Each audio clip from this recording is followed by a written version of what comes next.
우리 하나님 말씀 에스겔 14장 1절에서 11절까지 말씀 같이 보도록 하겠습니다. 구약성경 1167페이지 에스겔 14장 1절에서 11절. 우리 교독하도록 하겠습니다. 제가 먼저 봉독합니다. 이스라엘 장로 두어 사람이 나와 내 앞에 앉으니 여호와의 말씀이 내게 임하여 이르시되 인자야, 이 사람들이 자기 우상을 마음에 들이며 죄악의 걸림돌을 자기 앞에 두었으니 그들이 내게 묻기를 내가 조금인들 용납하랴.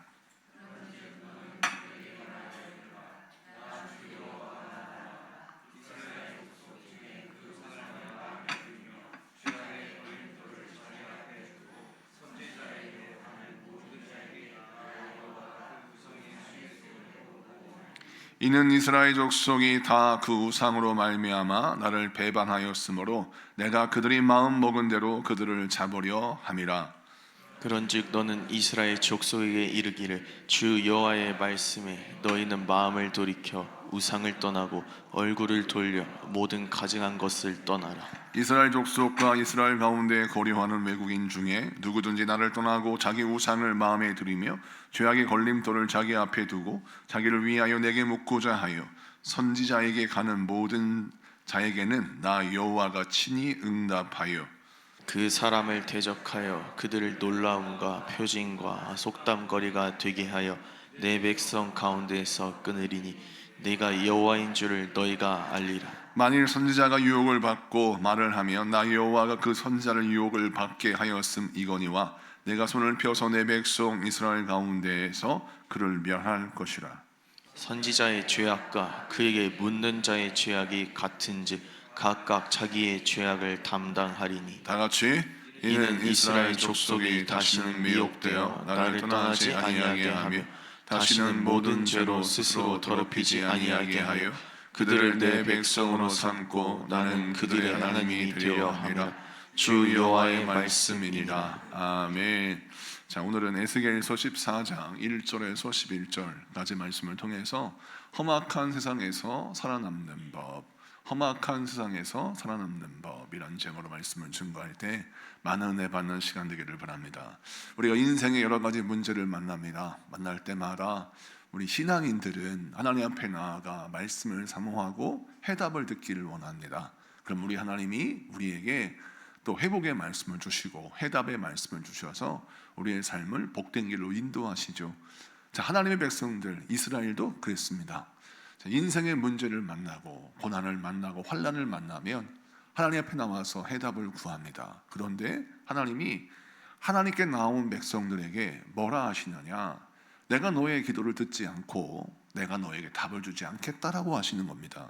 그 이유가 무엇일까요? 성경 말씀 보니까 자, 3절부터 4절을 보겠습니다. 3절, 4절 다 같이 봉독합니다. 3절, 4절입니다. 네, 같이 봉독합니다. 시작. 인자야, 이 사람들이 자기 우상을 마음에 들이며 죄악의 걸림돌을 자기 앞에 두었으니 이들이 묻기를 내가 조금인들 용납하랴.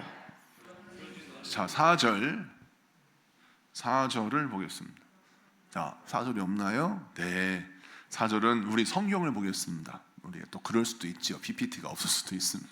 4절을 보겠습니다. 성경 시작. 그런즉 너는 그들에게 말하여 이르라. 나 주 여호와가 말하노라. 이스라엘 족속 중에 그 우상을 마음에 들이며 죄악의 걸림돌을 자기 앞에 두고 선지자에게로 가는 모든 자에게 나 여호와가 그 우상의 수요대로 보응하리니. 아멘.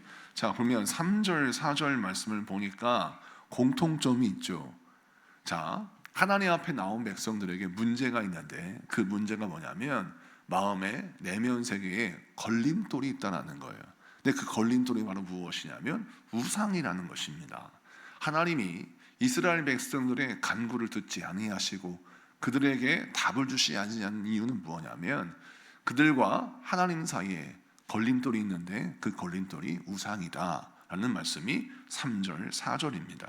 그래서 우리 하나님은 이스라엘 백성들에게 네가 나에게 응답받기 원한다면, 네가 하나님의 말씀을 듣기 원한다면 내 마음속에 걸림돌을 제거해라. 이것이 하나님의 말씀이라는 거예요. 그러면 우리가 생각할 때 하나님과 나 사이에 걸림돌이 왜 우상이냐는 거예요. 왜 우상은 내 영혼의 걸림돌일까? 그 이유를 좀 설명해 보면, 우리가 뭐 다 알고 있는 사실이지만 성경을 토대로 좀 정리를 했으면 좋겠어요.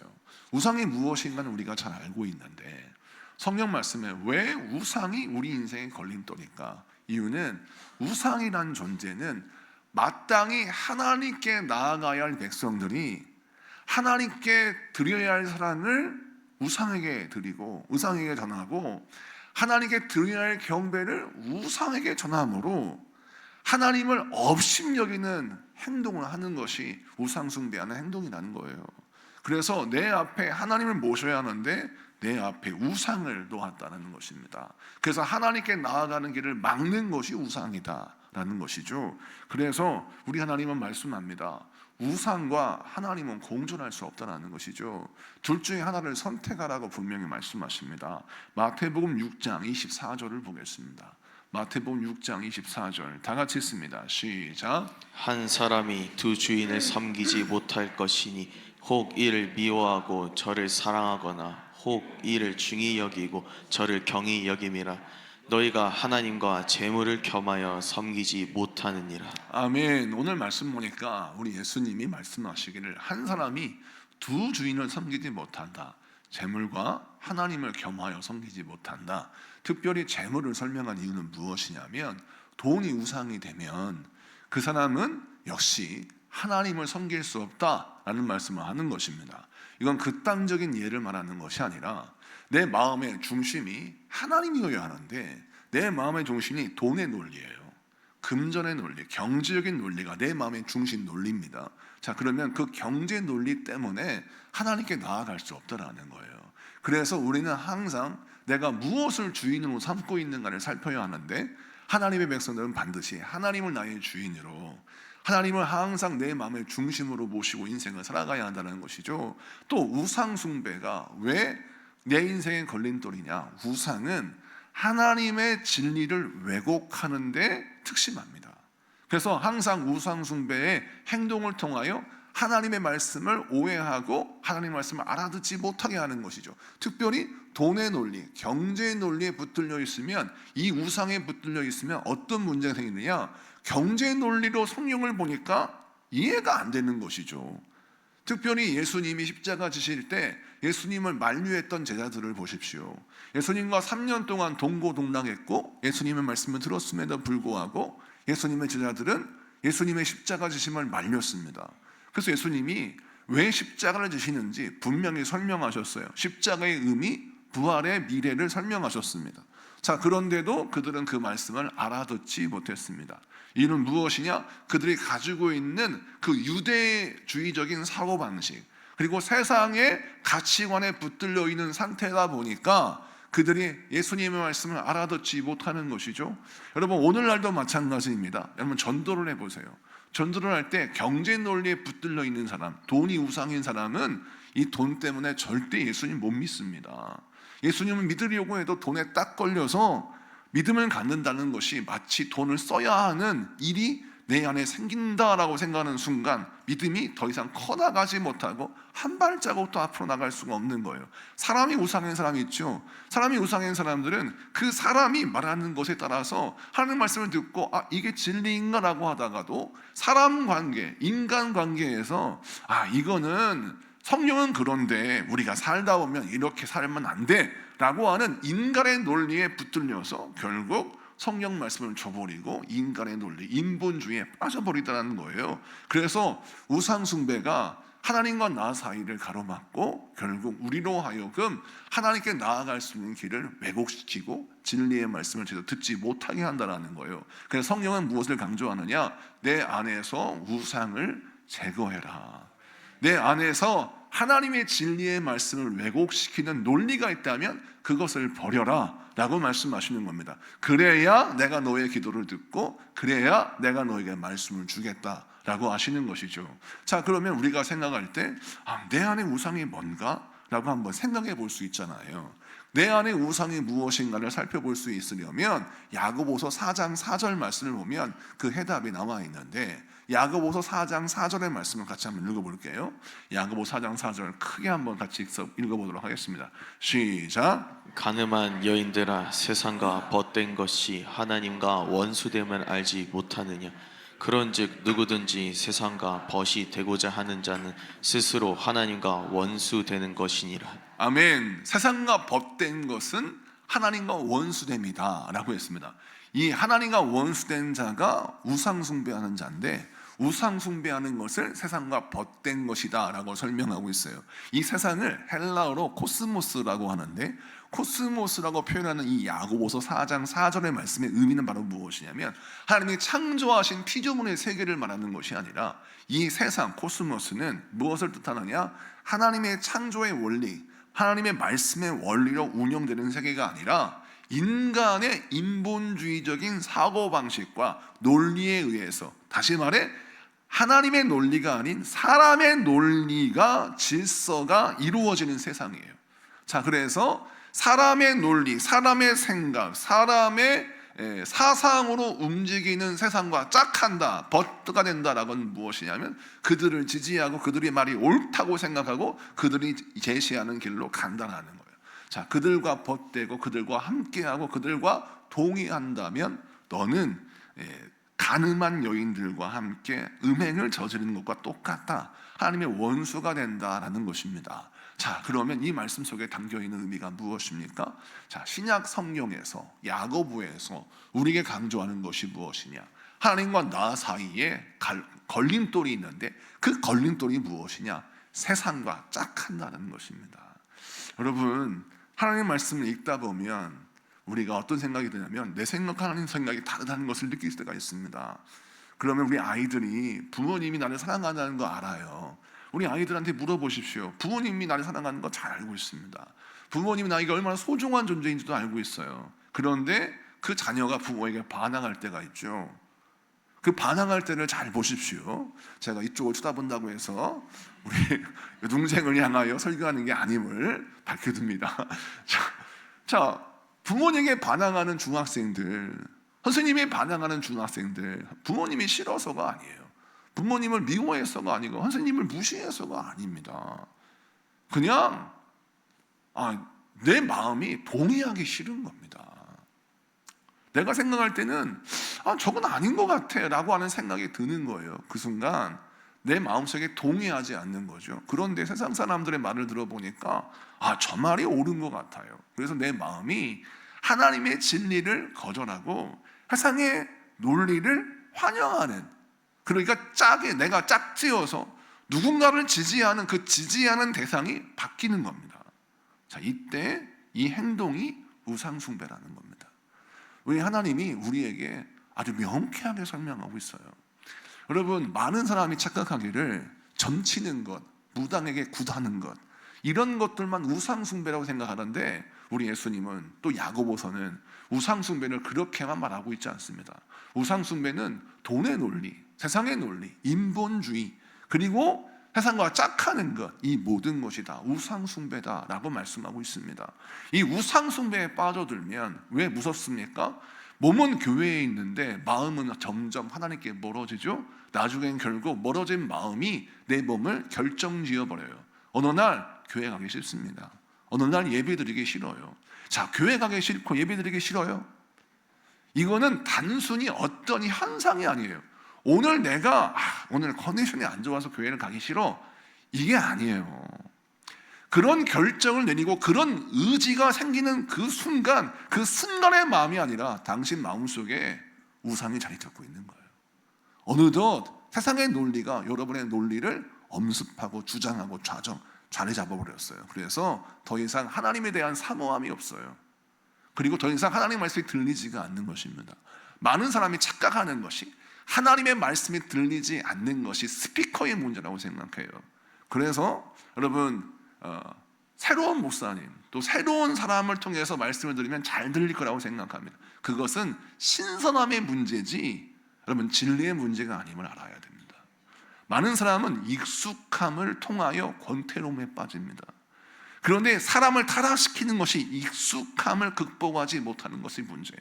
익숙함을 극복하고 익숙함을 진리의 통로를 바꿔야 되는데, 우리가 어떻게 되냐면 익숙함이 이게 권태로워 빠져버리는 거예요. 그래서 설레이지 않으니까 이게 진짜가 아니라고 생각하는 겁니다. 여러분, 부모님이 해주시는 쌀밥, 백반 설레입니까? 막 마음속에? 그렇지 않아요. 매일같이 먹는 김치찌개, 된장찌개 설레이지 않습니다. 그런데 한 끼 25만 원짜리 신세계 그런데 레스토랑 가가지고 파인 다이닝 막 45만 원짜리 1인분에 그런 거 먹으면 막 설레이겠죠. 근데 그것을 매일같이 먹을 사람이 있습니까? 없습니다. 많은 사람이 착각하기를 45만 원짜리 파인 다이닝을 먹는 게 진짜라고 생각해요. 그거 착각이에요. 우상숭배가 바로 그런 것입니다. 뭔가 짜릿하고 신선하고 뭔가 새로운 걸 늘 추구하는 마음의 겨냥성이 우리는 어떻게 만드냐면 교만하게 만들어요. 우리를 교만하게 만들어서 뭔가 신선한 것을 요구하고 막 이런 걸 추구하다가 결국 우리로 하여금 기본적인 진리, 하나님이 누구나도 알 수 있는 우리의 기본적인 진리의 본질을 상실하게 만들고 결국 우리로 하여금 세상과 벗된 삶을 살게 하는 것입니다. 그래서 오늘 말씀에 강조하는 것이 무엇이냐? 네가 지금 지지하는 논리가 무엇이냐? 이걸 점검하라고 말씀합니다. 그리고 내가 하나님께 나아가는 것을 거절했다? 이건 하나의 현상으로 생각하면 절대 안 돼요. 그건 증상입니다. 여러분, 질병에 걸렸어요. 증상이 나타날 때까지 발전되는 과정이 있습니다. 코로나에 걸리잖아요. 그럼 바로 증상이 나타나는 게 아니에요. 2주 잠복 기간이 있습니다. 그동안 우리의 몸의 모든 세포와 모든 장기를 붙잡아요. 오염시켜요. 그래서 그 증상이 2주 후에 나타납니다. 모든 질병이 마찬가지입니다. 처음엔 증상이 없어요. 무증상입니다. 시간이 지나면 그 질병의 원인이 어떤 결과와 고통과 통증을 자아내는 것입니다. 여러분, 우리 신앙의 무관심, 우리 신앙의 권태로움, 우리 신앙의 거절, 우리 신앙의 반항, 이것이 한순간의 문제냐? 절대 아니라는 겁니다. 여러분의 나태한 신앙생활의 결과고 여러분이 무관심하고 우상숭배와 짝해했기 때문에 나타난 결과일 수 있다라고 성경은 강조하고 있습니다. 그러므로 이 말씀을 통해서 우리가 무엇을 깨닫고 알아야 합니까? 내가 무심코 넘어갔던 권태기의 신앙의 태도, 내가 무심코 넘어갔던 세상의 논리를 지지했던 태도, 내가 무심코 넘어갔던 반항적인 태도와 자세, 이것들을 다 뿌리채 뽑지 않으면 우리는 어느새 음료와 함께 간음을 저지르는 세상과 벗한 사람이 된다라고 성경은 강조하고 있는 것이죠. 그래서 오늘 이 말씀을 통해서 저 여러분이 다시 한번 깨달아야 합니다. 하나님, 나의 영적인 걸림돌을 제거하게 해 주시옵소서. 내가 똑똑하다는 착각, 내가 잘 알고 있다는 착각, 내가 좀 잘 가고 있다는 착각, 이 착각을 내려놓아야 우리는 승리할 수 있는 것입니다. 그 다음 말씀을 좀 보면 성경 말씀 5절 6절을 보겠습니다. 5절 6절 다 같이 읽습니다. 시작. 이는 이스라엘 족속이 다 그 우상으로 말미암아 나를 배반하였으므로 내가 그들이 마음 먹은 대로 그들을 잡으려 함이라.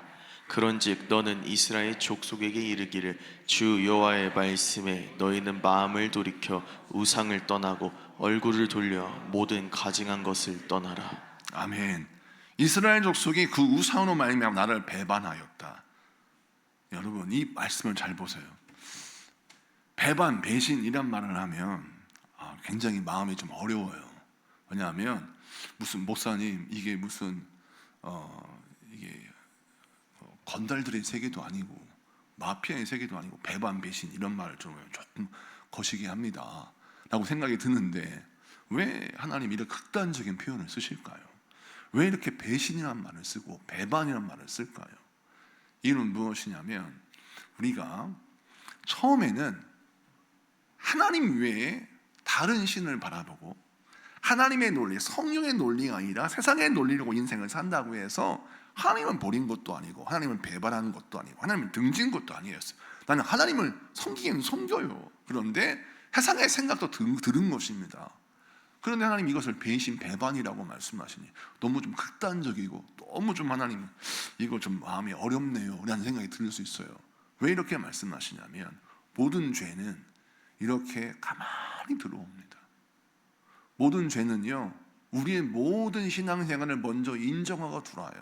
그래서 우리의 신앙을 오염시키고 우리의 삶을 오염시키는 데 집중합니다. 이것이 바로 죄의 특징이에요. 자, 가룟 유다가 예수를 팔 생각을 마음에 두었어요. 그래도 예수님과 동행했습니다. 예수님을 팔아서 예수님을 죽이려고 마음에 작정했을 때에도 역시 예수님과 같이 최후의 만찬에 동참했어요. 악한 원수 마귀는 우리로 하여금 예수를 팔 생각을 딱 집어넣어요. 그렇다고 해서 그 순간 예수님의 정이 딱 떨어져 가지고 예수님과 등지고 예수님 떠나는 게 아니에요. 같이 있어요. 심지어는 같이 식사하고요, 같이 밥을 먹고 같이 동거하고 같이 일을 한다니까요. 그러면 점점 팔 때를, 배반할 때를 노린다라는 것입니다. 이게 악한 원수마귀의 전략이에요. 그래서 성경은 강조하는 게 무엇이냐? 너를 죄악에 빠지게 하고 하나님이 아니다, 싫어하는 것이 있다면 완전히 그거를 싫어하고 미워해라 라고 강조합니다. 그래서 6절에 너는 이스라엘 족속에 이르기를 주 여호와의 말씀에 너희는 마음을 돌이켜 우상을 떠나고 얼굴을 돌려 모든 가증한 것을 떠나라. 돌이켜라, 떠나라, 돌려라, 떠나라 라고 강조하고 있죠. 이 동사가 굉장히 강력합니다. 자, 이 말씀은 오늘 새벽에 제가 설교했는데 잠언의 8장에 나오는 말씀과 똑같아요. 잠언 8장 말씀 보겠습니다. 자, 13절을 봅시다. 시작.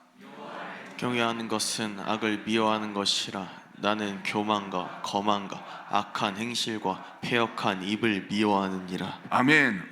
잠언 8장 13절은 아주 딱 떨어지게 명확하게 설명합니다. 여호와를 경외하는 자는 악을 미워하는 자래요. 네가 하나님을 경외하는 믿음이 있으면 당연히 악을 미워해야 돼. 이 악은 무엇입니까? 하나님이 아니다라고 말씀하시는 거예요. 하나님이 틀렸다고 말씀하시는 겁니다. 하나님이 틀렸다고 하는 것을 틀리다고 말하는 것이고, 하나님이 악이다라고 말씀하시는 거예요. 악하다라고 말하는 것입니다. 그리고 여러분, 우리 하나님께서 말씀합니다. 나는 교만과 거만, 악한 행실과 패역한 입, 이걸 미워한다는 거예요. 거만과 교만이 뭐예요? 하나님보다 똑똑하다고 생각하는 거예요. 성령 말씀이 있으면 이건 옛날 말씀이지, 지금 이거 목사님이 옛날 분이라서 뭔가를 모르지, 지금 현실은 그렇지 않은데 왜 이런 말씀을 하실까? 라고 해서 벌써 앉아서 말씀을 들으면서 중학생의 세계는 이런 게 아니야, 우리 목사님은 50대라서 잘 몰라 라고 하면서 머릿속에서 걸러들어. 그리고 20대는 목사님이 지금 직장생활을 못 해봐서 그렇지 20대, 30대 직장생활은 달라, 걸러들어요. 이게 거만과 교만이에요. 내가 당신보다 잘 안다라고 생각하는 거, 이게 거만과 교만이에요. 이것이 바로 악이다라는, 하나님이 미워하신다는 거예요. 그러면 하나님이 기뻐하신 사람은 뭐예요?